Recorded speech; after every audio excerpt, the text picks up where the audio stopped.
तो hi friends, welcome है आप सभी का। नमस्कार, जोहार, गुड मॉर्निंग। आज हम लोग शुरू करने वाले हैं एमडीसी फिलॉसफी। ठीक है, जो भी लोग एमडीसी पेपर फिलॉसफी को रखे हैं कोल्हान यूनिवर्सिटी चाईबासा में या किसी भी यूनिवर्सिटी में, सबका काम देगा। और एमडीसी पेपर आपको मालूम है कि सेम 1 हो, 2 हो या 3 हो, तीनों में सेम रहता है। एमडीसी का पेपर तीनों में सेम रहता है। ठीक है, तो आप सेमेस्टर 1 के स्टूडेंट हो, 2 के हों या 3 के हों, इट इज़ डजेंट मैटर ये करता है कि अगर आपका एमडीसी फिलॉसफी है तो ये काम देगा। यहाँ पे मैंने 9 इंपॉर्टेंट क्वेश्चन किए हैं। ठीक है, पहले हम लोग क्वेश्चन देखते हैं, उसके बाद हम लोग आंसर करेंगे। ठीक है, अरे यार, तो हमारा पहला प्रश्न है यहाँ पे, तत्व मीमांसा का स्वरूप क्या है और इसका विषय क्षेत्र क्या है। What is the nature of metaphysics and what is it's subject matter. ठीक है, तो ये हमारा पहला प्रश्न है। अभी हम लोग सब प्रश्नों को देखेंगे, उसके बाद हम लोग क्वेश्चन आंसर करेंगे। दूसरा प्रश्न हमारा परम तत्व के बारे में है। आप देखें आश्रम, एक बात बताएं, फिलॉसफी का हिंदी होता है दर्शन शास्त्र, और जो भी लोग फिलॉसफी रखे हैं ना, मतलब ये पागल सब्जेक्ट है, आपको पागल कर देगा।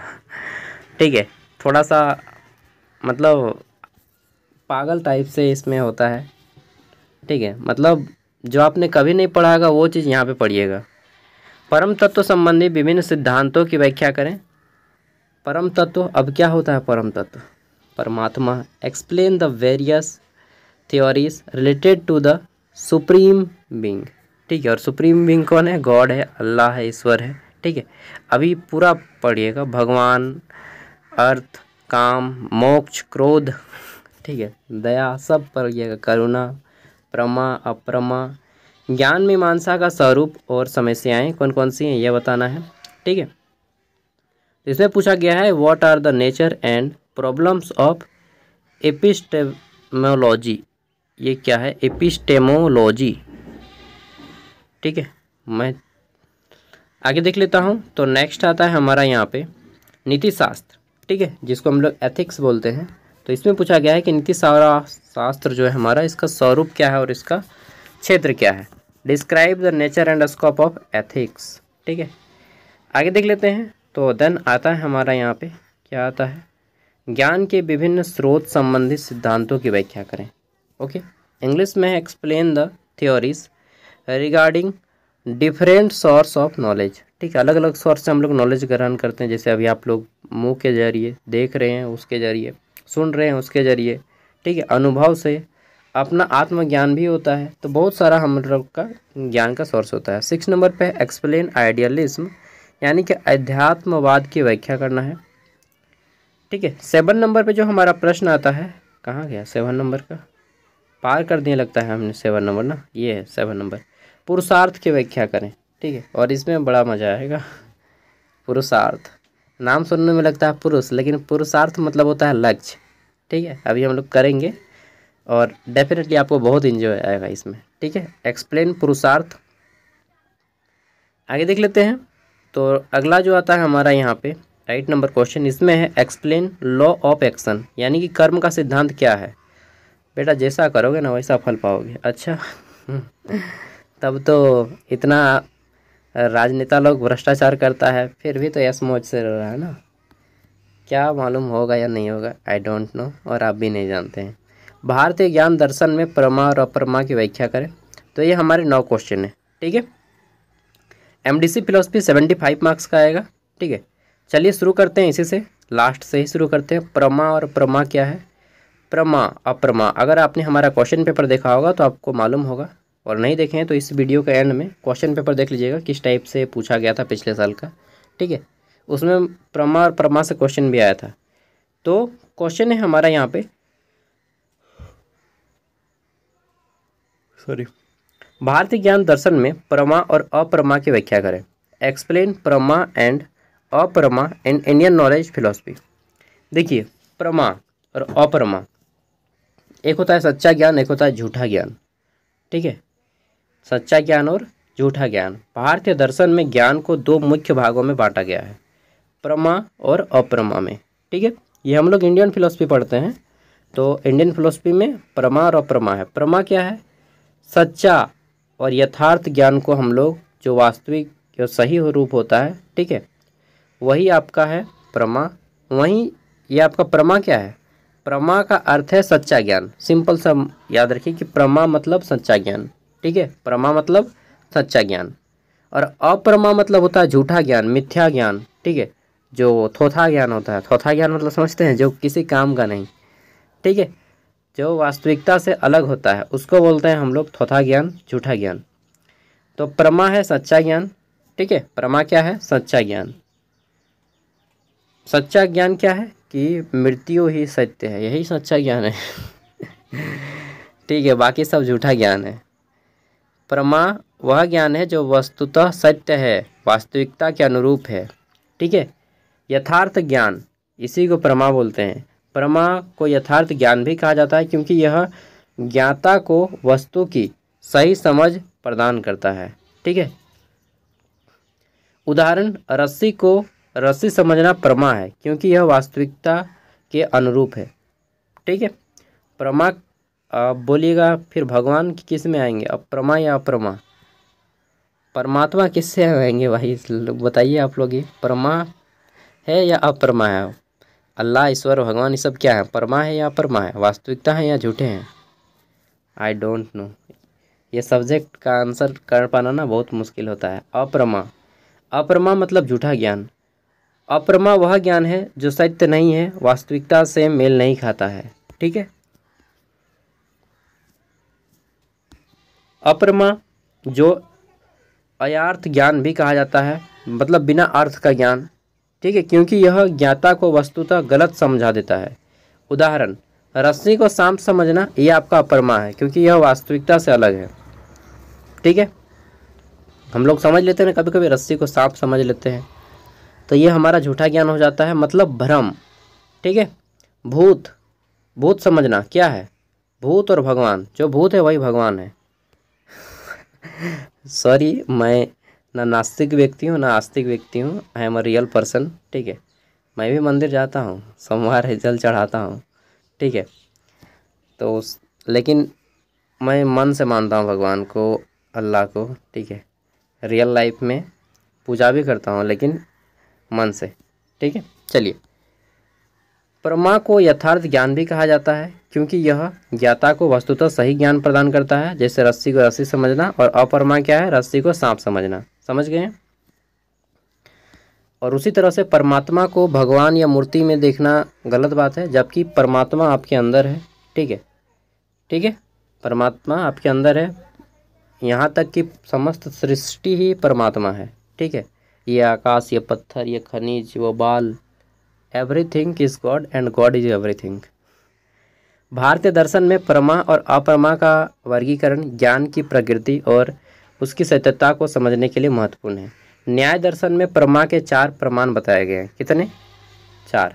न्याय दर्शन जो है, जिसको हम लोग क्या बोलेंगे, जस्टिस या एथिक्स ज़्यादा अच्छा रहेगा, एथिक्स, ठीक है। तो एथिक्स में जो है प्रमा के 4 को प्रमाण बताए गए हैं, एविडेंस। पहला प्रत्यक्ष, ठीक है, प्रत्यक्ष यानी कि परसेप्शन, इंद्रियों के माध्यम से ज्ञान प्राप्त करना, मतलब जिसको छू कर, देख कर, अनुभव करके, महसूस करके किया जा सकता है, इसको हम लोग क्या बोलेंगे? प्रत्यक्ष ज्ञान, ठीक है। दूसरा है अनुमान, ठीक है, अनुमान, इन्फेरेंस यानी कि तर्क और अनुमान के आधार पर ज्ञान प्राप्त करना, ठीक है। नेक्स्ट आता है हमारा क्या है? उपमान। उपमान मतलब कंपैरिजन करना, समानता के आधार पर ज्ञान प्राप्त करना। चौथा है हमारा शब्द यानी कि वर्बल। यार मुझे ना आज बहुत जमा ही आ रहा है, क्या बात है। शब्द, वर्बल, ठीक है, टेस्टिमोनी, यह विश्वसनीय स्रोत से प्राप्त ज्ञान होता है। तो ये 4 वो क्या है? प्रमा के उदाहरण, प्रत्यक्ष, अनुमान, उपमान और शब्द। और वहीं अप्रमा के भी 4 गो हैं। अप्रमा में भी, भारतीय ज्ञान में अप्रमा के भी 4 उदाहरण हैं, 4 प्रमाण हैं। पहला है स्मृति। स्मृति मतलब मेमोरी, पिछली घटनाओं का स्मरण करना। वह क्या है? जो पिछली घटनाएं हो चुकी हैं उसका स्मरण करना अप्रमा है, ठीक है। पास्ट में आपको कोई छोड़ के चला गया, किसी का याद आ रहा है, ये सब अप्रमा है, वो सब और नहीं मिलेगा, भूल जाओ, ठीक है। संशय, संदेह की स्थिति, जब हम लोग का होता है ना डाउट में रह जाते हैं कि भाई हाँ है या ना है, उसका कंफर्म नहीं पता चल पा रहा है, ठीक है। तो ये संशय की स्थिति भी आपका क्या है, अप्रमा है। ठीक है। फिर आता है हमारा एरर, गलत धारणा। जैसे उसने बोला कि वी आर फ्रेंड्स, हम दोस्त हैं, और आपने समझ लिया कि हम गर्लफ्रेंड है या बॉयफ्रेंड है। ठीक है। तो यह क्या है, हमारा अप्रमा है। होता है ना आप लोगों को, ये पूर्व धारणा हो जाती है। तो आप लोग इसी लैंग्वेज से अच्छे से समझिएगा। तो गलत धारणा बैठा लेना अपने मन में, यह क्या है, आपका अप्रमा है, यानी कि सच्चा ज्ञान नहीं है दोस्त। इस सब में मत पढ़ो, टाइम पास होगा। ठीक है, झूठा ज्ञान है। तर्क करना। ठीक है, भ्रामक तर्क करना, मतलब बिना कोई प्रमाण के तर्क करना। ठीक है, बिना कोई एविडेंस के तर्क करना, तो वो भी क्या है, हमारा झूठा ज्ञान है। तो इस तरह से झूठा ज्ञान को आप पहचानिएगा। इस प्रकार प्रमा और अप्रमा का वर्गीकरण भारतीय दर्शन में ज्ञान की प्रकृति और उसकी सत्यता को समझने के लिए महत्वपूर्ण अवधारणा है। अब अगर हम पूछें कि प्रमा और अप्रमा क्या है, बताइए, तो आप इतना तो बोल सकते हैं कि प्रमा मतलब होता है सच्चा ज्ञान, और अप्रमा मतलब क्या होता है, हाँ बिल्कुल, झूठा ज्ञान। ठीक है। तो कितना भी कोशिश कर लें, हर चीज़ आप भूल नहीं पाइएगा। कितना भी कोशिश कर लें, एक बार पढ़ने के बाद अगर आप भूलने का भी प्रयास कीजिएगा ना, तो भी कोशिश भी करके देख लीजिए, 5% याद रह ही जाएगा दिमाग में। ठीक है। तो मेरे साथ टाइम पास कीजिए, पढ़ना नहीं है और याद भी करना नहीं है, बस आराम से एकदम एंजॉय के साथ क्लास कीजिए। ठीक है।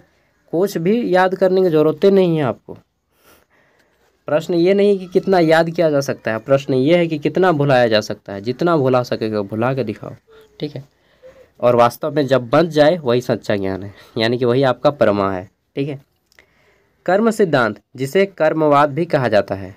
कर्म का सिद्धांत अब हम लोग पढ़ेंगे, कर्मवाद। तो अगर आपने गीता देखा होगा तो वहाँ भी बोलता है कि कर्म किए जा, फल की इच्छा मत कर, या जैसी करनी वैसी भरनी। ठीक है, बहुत बार सुने भी होंगे। वही सिद्धांत है हमारा। ठीक है, कि आप पढ़े चलो, एग्ज़ाम में क्या होगा वो आपके हाथ में नहीं है। ठीक है, आप बस पढ़े चलिए। अगर अच्छा पढ़ेंगे तो आपको अच्छा फल मिलेगा, बुरा पढ़ेंगे तो बुरा फल मिलेगा, जैसा करनी वैसी भरनी। वही है कर्म सिद्धांत। एक दार्शनिक की अवधारणा है। अवधारणा मतलब वह अपने शब्दों में बताते हैं कि प्रत्येक क्रिया का एक प्रतिक्रिया होती है। जैसे हम किसी को एक लात मारेंगे तो उसको भी, वो भी हमें एक लात मारेगा। ठीक है। अगर हम किसी को आंख मारेंगे तो वो हमें सैंडल मारेगी। ठीक है। तो प्रत्येक क्रिया का विपरीत प्रतिक्रिया होता है। समझ रहे हैं बात को। ठीक है। अगर हम किसी को प्रणाम करेंगे तो वो भी हमें प्रणाम करेंगे। ठीक है। अगर हम किसी को रिस्पेक्ट देंगे तो वो भी हमें रिस्पेक्ट देंगे। अगर हम किसी को गाली देंगे तो वो भी हमें गाली देगा। प्रत्येक क्रिया के विपरीत प्रतिक्रिया होता है। बिल्कुल सही बात है, आप मानते हैं इस बात को। ठीक है। तो प्रत्येक क्रिया के विपरीत प्रतिक्रिया होता है, और यह हमारे कार्यों के परिणाम हमारे भविष्य के अनुभवों पर निर्धारित करते हैं। अच्छे कर्म का सुखद परिणाम होता है, जबकि बुरे कर्म का दुखद परिणाम होता है। ठीक है। आज आप अच्छा पढ़ाई कीजिएगा, अच्छा रिजल्ट मिलेगा। आज आप अच्छा मेहनत कीजिएगा, अच्छा परिणाम होगा, लेकिन सही डायरेक्शन में, बस गलत डायरेक्शन में नहीं। ठीक है। यह सिद्धांत पुनर्जन्म से भी जुड़ा हुआ है। पुनर्जन्म मतलब पिछले जन्म में आपने क्या किया था मालूम है आपको। अब हम बोल देंगे अरे पिछले जन्म में आप भगत सिंह थे या बिरसा मुंडा थे आप। चलिए ठीक है, आप ही थे। हाँ सच में आप ही थे। और लड़की लोग थे झांसी की रानी। तो यह सिद्धांत पुनर्जन्म से भी जुड़ा है, इस बात को मैं नहीं मानता हूँ। जहाँ व्यक्ति अपने कर्मों के अनुसार भिन्न चक्रों से गुजरता है। तो मैंने बताया था ना कि ये जो फिलॉसफी है थोड़ा सा आपको अध्यात्म की ओर ले जाएगा, थोड़ा सा पागल टाइप का है। ठीक है। तो प्रत्येक क्रिया का परिणाम होता है।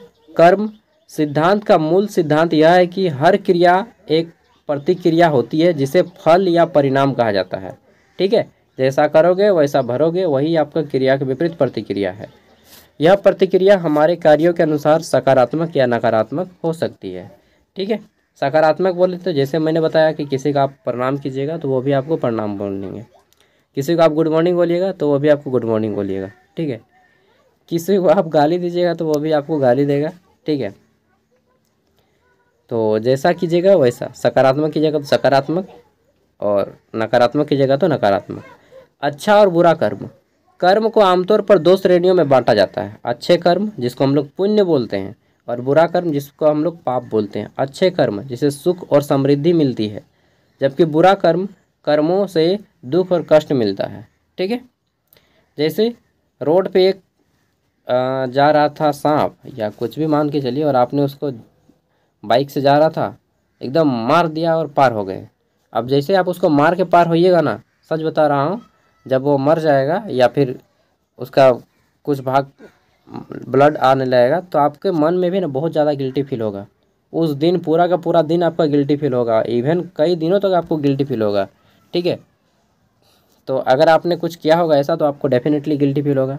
तो क्या हुआ, प्रत्येक क्रिया का विपरीत प्रतिक्रिया होगा। वहीं अगर आप उसको देखें और अगर बाइक को रोक दिए, ठीक है, या बचा लिया उसको आपने, तो क्या होगा, उस टाइम पे आपको फील अच्छा होगा कि चलो भाई धीरे धीरे बाइक चला रहे थे, उसका भी जान बचा। ठीक है, तो एक खुशी मिलेगी आपको। तो प्रत्येक अच्छा कर्म आपको क्या देता है, सुख देता है, और वहीं बुरा काम करते हैं तो आपको क्या मिलता है, कष्ट मिलता है। ठीक है, वहीं संचित कर्म और प्रारब्ध, ये क्या है, कर्म सिद्धांत में संचित कर्म वे कर्म हैं जो हमने अतीत में किए थे और जो हमारे कर्मों के भंडार में जमा हो गए। ठीक है, प्रारब्ध कर्म वे कर्म हैं जो संचित कर्मों के फलित होते हैं और हमारे वर्तमान जीवन को प्रभावित करते हैं। जैसे इसका उदाहरण देके समझाइए। संचित कर्म वे कर्म हैं जो हम लोग मतलब पहले के टाइम में कर चुके हैं, आज से 10 साल बाद, 5 साल बाद, या पास्ट टाइम में 2 साल बाद कर चुके हैं और उसका परिणाम हमें आज मिल रहा है। जैसे जैसे एक उदाहरण पता है, आपने बचपन में ही अच्छा पढ़ाई किया, अभी आप अच्छे लेवल पे पहुंच गए होंगे। ठीक है, तो आपको दोस्त लोग भी रिस्पेक्ट देता है कि भाई थोड़ा पढ़ने में तेज है, इसको थोड़ा रिस्पेक्ट से बात करो।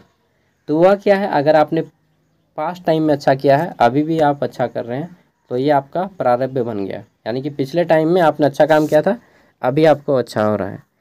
पिछले टाइम में आपने किसी को नाश्ता करा दिया था, ठीक है, आज वो आदमी देखता होगा तो आपको बोलता है अरे भाई साहब कहाँ, आप कहाँ जा रहे हैं। ठीक है, तो वो आपका कृतज्ञ हो गया।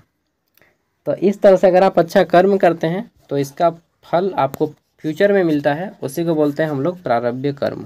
ठीक है, पुनर्जन्म का सिद्धांत थोड़ा पढ़ लीजिए कि कर्म सिद्धांत पुनर्जन्म के विचार से जुड़ा हुआ है। यह माना जाता है कि व्यक्ति अपने कर्मों के अनुसार विभिन्न जीवन चक्रों से गुजरता है और अपने कर्मों के अनुसार ही सुख या दुख भोगता है। अगर आप इस जन्म में सुख कीजिएगा तो मतलब अच्छा काम कीजिएगा तो अगले जन्म में अच्छा फल मिलेगा, नहीं, ये बात को मैं नहीं मानता हूँ। अगर आप इस जन्म में अच्छा काम कीजिएगा तो आपको इसी जन्म में अच्छा मिलेगा, अगले जन्म के बारे में कौन जानता है। ठीक है, नैतिक जिम्मेदारी, देखिए कर्म सिद्धांत हमें सिखाता है कि हम अपने कार्यों के लिए नैतिक रूप से जिम्मेदार हैं। यह कार्य परिणाम हमारे अपने होते हैं और हमें अपने कार्यों के परिणाम स्वरूप उसे स्वीकार करना होगा। ठीक है, नैतिक कर्म किसे बोलते हैं, जो हमें नैतिकता के दृष्टिकोण से करना चाहिए। जैसे कोई व्यक्ति हेल्प करने के लिए मांग रहा है तो उसे मदद करें। ठीक है, माँ बाप की सेवा करें। ठीक है, वाइफ की बात का सम्मान करें, रिस्पेक्ट करें। तो ये सब क्या है, नैतिक कर्म है। ठीक है, घर में कोई बीमार है या पड़ोस में कोई दुखी है तो उसके सांत्वना दें, ये सब हमारा क्या है, नैतिक कर्म है। ठीक है, सकारात्मक कर्म क्या है कि कर्म सिद्धांत हमें सकारात्मक करने के प्रेरित करता है ताकि हम अपने जीवन में बेहतर बन सकें और दूसरों के जीवन में भी सकारात्मक बदलाव ला सकें। ठीक है, उदाहरण जैसे अगर आपके पास थोड़ा ज़्यादा अमाउंट है तो आप क्या कीजिए, इससे अपने गांव के कुछ चीज़ों को सुधार दीजिए, अपने शहर के कुछ चीज़ों को सुधार दीजिए। ठीक है, किसी की मदद कर दीजिए, ये सकारात्मक कर्म हुआ। इसके अलावा आप अपने लाइफ को सुधारिए थोड़ा। ठीक है, बाइक धीरे धीरे चलाना जिससे अन्य लोगों को क्षति ना पहुंचे या अन्य लोगों को कोई परेशानी ही ना हो। ठीक है, तो इस तरह के कर्म नैतिक कर्म और सकारात्मक कर्म के दृष्टिकोण में आते हैं। कर्म सिद्धांत के लाभ क्या होते हैं, तो बस वही बातें हैं सब कि सकारात्मक कर्म करने से सकारात्मकता मिलेगी और नकारात्मक कर्म से नकारात्मकता मिलेगी। ठीक है, ये सब आपको अपने जीवन के अनुभव से लिखना होगा क्वेश्चन का आंसर। कर्म सिद्धांत एक शक्तिशाली अवधारणा है जो हमें अपने कार्यों के महत्व को समझने और अपने जीवन को बेहतर बनाने में मदद करती है और यह हमें नैतिक जिम्मेदारी बनने, सकारात्मक दृष्टिकोण रखने और आत्म सुधार करने को प्रेरित करती है। ठीक है, सेल्फ इम्प्रूवमेंट करने को आपको प्रेरित करती है। ठीक है, आगे देख लेते हैं हमारा नेक्स्ट क्वेश्चन, क्वेश्चन नंबर 7। इसमें पूछा गया है कि पुरुषार्थ क्या है। पुरुषार्थ नाम सुनने से लगता है कि मेल, ठीक है, पुरुषार्थ मेल बॉयस ऐसा ही नाम लगता है ना, लेकिन ये मेल नहीं है, यह क्या है, लक्ष्य। पुरुषार्थ मतलब होता है लक्ष्य, ठीक है, जीवन का लक्ष्य। पुरुषार्थ का अर्थ है मनुष्य के जीवन का लक्ष्य या मनुष्य का उद्देश्य, ठीक है। यह हिंदू धर्म में एक महत्वपूर्ण अवधारणा है जो मानव जीवन के 4 प्रमुख लक्ष्यों को संदर्भित करती है। यानी कि एक मनुष्य पूरे के पूरे अपने जीवन में यही 4 काम करता है। चारों काम करता है, हाँ रे भाई, चारों काम करता है, ये आप हैं, ठीक है। अच्छा, हिंदू के जगह आप इस्लाम भी कर सकते हैं, बौद्ध भी कर सकते हैं, जैन भी कर सकते हैं, क्रिश्चियन भी कर सकते हैं, जिससे आप रिलेटेड करते हो आप उसको कर लीजिएगा, ठीक है।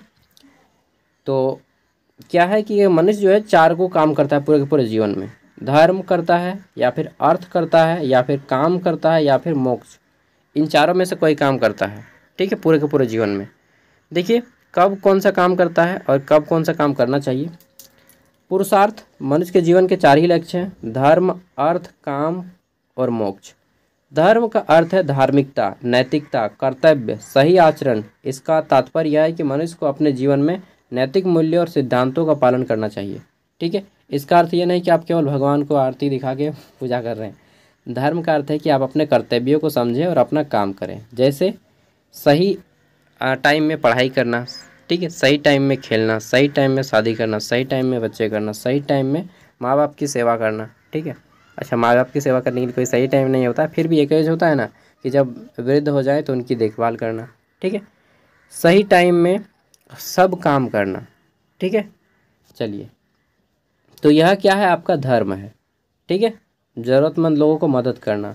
अर्थ क्या है, अर्थ मतलब धन, समृद्धि, आर्थिक सुरक्षा। इसका तात्पर्य है कि मनुष्य को अपने जीवन में आर्थिक रूप से स्थिर होना चाहिए। यानी कि आपको प्रत्येक समय जब भी जैसे ही आप 18 ईयर क्रॉस करते हैं, 18 साल प्लस हो जाते हैं, आप कुछ ना कुछ अर्निंग करने के बारे में सोचने लगिए, कमाने के बारे में सोचने लगिए। आजकल तो 18 नहीं, मैं बोलूँगा 21, चलिए 18 तक अगर सोचते तो बहुत अच्छी बात है। हालांकि मैं 16 साल से ही काम करना शुरू कर दिया हूँ, 16 नहीं 17 साल से, हाँ 16 साल से ही काम करना शुरू कर दिया हूँ यार। मैट्रिक दे के ही मैंने काम करना शुरू कर दिया था, बट परमानेंटली अगर बात करें तो मैंने 17 साल से काम करना शुरू किया है, ठीक है। तो अपना जो है 18 या 21 के बाद व्यक्ति को अपना एक रोज़गार ढूंढना चाहिए। गवर्नमेंट सर्विस के चक्कर में मत पड़िएगा, फिर तो आप पागल हो जाइएगा बॉस। सर्विस वगैरह नहीं लग जाएगा, 30 साल पार हो जाएगा, बूढ़ा जाइएगा, वो गलत ट्रैक है। गवर्नमेंट सर्विस गलत ट्रैक है। गवर्नमेंट सर्विस की तैयारी कर रहे हैं 2 साल, यहीं पे मैं बता देता हूँ, गवर्नमेंट सर्विस की अगर तैयारी कर रहे हैं तो 2 साल कीजिए, होता है तो ठीक है, नहीं तो लात मारो ऐसी नौकरी को और भाग जाओ यहाँ से। क्योंकि यहाँ पे बहुत कंपटीशन है, बहुत फाइट है, आदमी भेड़ की तरह एक सीट के पीछे पड़ जाता है। झारखंड हाईकोर्ट में असिस्टेंट का वैकेंसी था 55 को, कितना आदमी फॉर्म भरा मालूम है, 48,000 फॉर्म भरा। एग्ज़ाम कितना दे रहा है, 25,000 लोग, ठीक है। 55 सीट के लिए 25,000 लोगों ने एग्ज़ाम दिया है बॉस, क्या बात करते हो। 55 को मात्र 5 गुना भी अगर हम करते हैं इसका तो कितना हो जाएगा, 5 25, 200 आदमी रहो। अच्छा 50 गुना कर लो, 2,000 आदमी रहे, नहीं रे भाई, 50 गुना नहीं, 500 गुना, ठीक है, 20,000 आदमी, समझ रहे हैं। एक सीट के लिए 400-500 आदमी जाता है। तो ये भेड़ ही चाल है, भेड़ चाल है, पैसा का लोभ, लोभ अर्थ अभी मैंने बताया है ना। तो ये फिलोसफी का टर्म्स है भाई, इस सब के चक्कर में मत पड़ना दोस्त। 2 साल में होता है तो ठीक है, नहीं होता है तो छोड़ दो, ठीक है। तो कहाँ पे थे हम लोग, हाँ, कि इच्छाएं, सुख, सुविधा और मनुष्य अपनी इच्छाओं और भावनाओं को संतुलित करने के तरीके का प्रयास करे, ठीक है। और विपरीत परिस्थिति के लिए वह पैसे को संभाल के रखे, ताकि जब समय आपका खराब हो, जैसे बीमार हो जाए कहीं पे या कुछ हो जाए, तो आपको पैसा रखना बहुत ज़रूरी है, धन। देखिए धन आपको ना क्या बोलते हैं कि मतलब विपत्ति आने से तो रोक नहीं पाएगा, लेकिन विपत्ति आएगा तो आपको कुछ होने नहीं देगा, ये आपको धन करता है। धन का संचय अगर आप करते हैं, ठीक है, अगर आपके पास मनी रहता है, पैसा रहता है, तो आप विपत्ति को तो आने से रोक नहीं सकेंगे, वो तो कोई नहीं रोक पाएगा। लेकिन विपत्ति अगर आएगा और आपके पास धन है, तब भी आपका कुछ बिगाड़ नहीं पाएगा, ठीक है। वो तो आने का हर किसी को है, लेकिन जिसके पास धन नहीं है उसको विपत्ति तोड़ देगा, और जिसके पास धन है उस विपत्ति को आराम से झेल लेगा, ठीक है। तो इसलिए धन का संचय करना बहुत ज़रूरी है मेरे दोस्त। और आप लोग गरीब तबके से, मुझे मालूम है झारखंड के लोग मैक्सिमम गरीब फैमिली से बिलोंग करते हैं, तो ऐट हमार बात तो माने लाओ कि तुम्हार काज करते हबे अगर आप 21 ईयर के हो जाते हैं तो आप लोग कोना कोना ना कोना काम करना शुरू कर दे, समझा। तो बात तो हमार मान लिया। 21 साल भेल बाद ग्रेजुएशन तो है एखनी से काम कोनो खोजना शुरू कर दा और काना काम उम करे लगा। ठीक है दोस्त, तो कोनो ना कोनो काम तोहिन खोज ला। क्या है कि आप लोग गवर्नमेंट सर्विस के चक्कर में मत पड़िएगा, पागल हो जाइएगा। मैं बहुत टाइम वेस्ट किया हूँ इसलिए बता रहा हूँ आप लोग को। बाकी आपकी मर्ज़ी, इसमें तेरा घाटा मेरा कुछ नहीं जाता। मेरा एक दूसरा भी चैनल है सागर साहब, जहाँ पे मैं वैकेंसी अपडेट देता हूँ, लेकिन मैं वार्निंग भी दे देता हूँ कि भाई गलत रास्ता है ये। ठीक है, पैसा तो बहुत है लेकिन सफलता सक्सेस रेट बहुत कम है, इसलिए इस सब के चक्कर में मत पड़िए। मोक्ष की बात कर लेते हैं। तो आपने सबसे पहले क्या किया, धर्म किया, यानी कि अपना कर्तव्य को पूरा किया, फिर धन कमाया, उसके बाद काम, काम मतलब गृहस्थी जीवन में आ गए। ठीक है, अपने इच्छाओं को पूरे किए, खुशी किए, विवाह किए, ठीक है, जो भी किए उसके बाद सब अपना कर लिए। ठीक है, खुशी का पल है काम। मोक्ष, उसके बाद जब आप सब कुछ कर लेते हैं तो आप अपना एकदम जब बुढ़ापा आने लगे, 50 के प्लस होने लगे, तब आप फिर ऊपर जाने की तैयारी करना शुरू कर दीजिए। पूजा पाठ मंत्र जाप ये सब करना धीरे धीरे शुरू कर दीजिए। ठीक है, राम नाम या अल्लाह का नाम लेना शुरू कर दीजिए। ठीक है, ओके। तो धीरे धीरे फिर अपना पारिवारिक जीवन को त्यागना शुरू कर दीजिए। ये है मोक्ष। ठीक है, अंतिम लक्ष्य माना जाता है किसको, मुक्ति को। ठीक है, जहाँ मनुष्य आत्मा और साक्षात्कार प्राप्त करता है। एक चीज़ जान लीजिए कि आदमी बोलता है कि मरने के बाद या तो स्वर्ग जाइएगा या फिर नरक जाइएगा, और इस्लाम धर्म में बोलते हैं या तो दोजख मिलेगा चाहे क्या मिलेगा, जन्नत मिलेगा। तो आपको ना तो दोजख में जाना है ना ही जन्नत में जाना है, ना तो आपको स्वर्ग में लेना है ना ही आपको नर्क में जाना है। ठीक है, ना आपको हिवेन में जाना है ना हेल में जाना है। इंग्लिश में हिवेन और हेल बोलते हैं। आपको कहाँ जाना है, मोक्ष। ठीक है, आपको इस सब में कहीं नहीं जाना है, ना आपको लाभ चाहिए ना आपको हानि चाहिए, तटस्थ, मतलब इस जीवन से मुक्ति दे दो भाई, और हमको नहीं चाहिए जीवन। ठीक है, बहुत टफ है, मुश्किल है। सो अगर आपको दोबारा जीवन नहीं चाहिए तो आप जो है मोक्ष प्राप्त कीजिएगा। स्वर्ग नरक का रास्ता छोड़िए और मोक्ष प्राप्त कीजिए। ठीक है, चलिए, लाभ हानि को मत देखिए और अपना काम कीजिए। बाकी आप लोग कर लीजिएगा, ज़्यादा क्लास नहीं लूँगा। ठीक है, मुझे और भी वीडियो डालने हैं। और फिलॉसफी एक तरह से पूरी तरह से आपका गप है, मतलब दिमाग लगा के जो गप करते हैं उसी को बोलते हैं फिलॉसफी। ठीक है, हम लोग वो नहीं बोलते बहुत बड़ा फिलॉसफी झाड़ रहा है। तो thank you for watching this video. And next video हमने ऐसी हिंदी का डाल दिया है। अगर आपने ऐसी हिंदी का देख लिया है तो पार्ट 2 देख लीजिएगा, आज शाम को आएगा। और साथ में आपका एमडीसी फिलॉसफी का जो है वीडियो का क्वेश्चन पेपर वो भी मैंने डाल दिया है, उसको भी देख लीजिएगा। ठीक है, thank you, bye bye, take care, all the best for your examination.